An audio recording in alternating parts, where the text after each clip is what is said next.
యాదవ్ గారు, నేను బీఆర్ఎస్ పార్టీని చాలా రోజుల నుంచి గమనిస్తూ వచ్చాను. ఇంత హంగామా అంటే స్వయంగా కేటీఆర్, 2 జిల్లాల కీలక నాయకులు, మాజీ ఎమ్మెల్యేలు అంతా కరీంనగర్, నిజామాబాద్ ఆయన ఇంటికి వెళ్ళారు, జీవన్ రెడ్డి ఇంటికి. ఆయనకు రెడ్ కార్పెట్ స్వాగతం. ఇప్పుడు కేసీఆర్తో లంచ్ మీటింగ్, ఆ తర్వాత జగిత్యాల్లోనే బహిరంగ సభ అంటున్నారు కేసీఆర్. ఏంటి ఒక జీవన్ రెడ్డి రాకతో అసలు ఏదో బీఆర్ఎస్ అధికారంలోకే వచ్చేసింది అనే రకంగా ఫోకస్ చేస్తున్నారు. నిజంగా అంతా మార్పులు జరుగుతాయా అన్ని? కళ్యాణ్ గారు, ముందుగా మీకు 10 టీవీ ప్రేక్షకులకి, ప్యానెల్లో పెద్దలు నందయ్య గారికి, కాంగ్రెస్ పార్టీ ప్రతినిధి, ఇంతకుముందే ఫోన్లో మాట్లాడినటువంటి సీనియర్ రాజకీయ నాయకులు ఎమ్మెల్సీ రమణ గారికి నమస్కారం. 2-3 అంశాలు స్పష్టంగా మనం ఇక్కడ చర్చించుకోవాల్సిన అవసరం ఉంది. జీవన్ రెడ్డి గారు ఇవాళ చేరిక ఏదైతుందో, ఇవాళ చేరంగానే కాంగ్రెస్ పార్టీ ప్రభుత్వం పలిపోయేది లేదు, రాగానే బీఆర్ఎస్ పార్టీ అధికారంలోకి వచ్చేది లేదు. కానీ జీవన్ రెడ్డి గారు లేవనెత్తున్న అంశాలు ఏదైతుందో ఈ ప్రభుత్వాన్ని ఎదుర్కొని పెట్టే అంశాలు ఉంటాయి.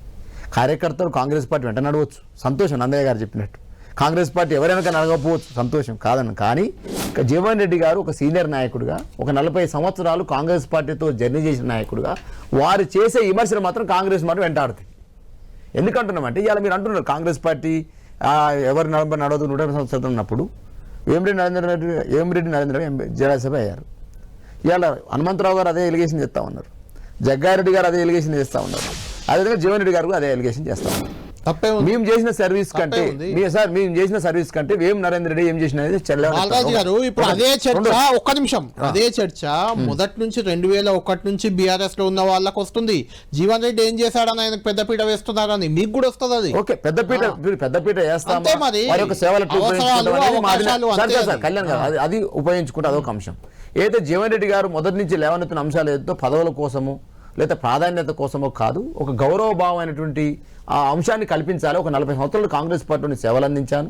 గతంలో మంత్రిగా పనిచేసి కోట్ల విజయభాస్కర్ని చూశారు, ఎన్టీఆర్ గారిని చూశారు, నాదెండ్ల భాస్కర్ గారిని చూశారు, కేసీఆర్ గారిని చూశారు, చంద్రబాబు నాయుడు చూశారు, అనేక మంది, సుమారు 6 మంది ముఖ్యమంత్రిని చూశారు.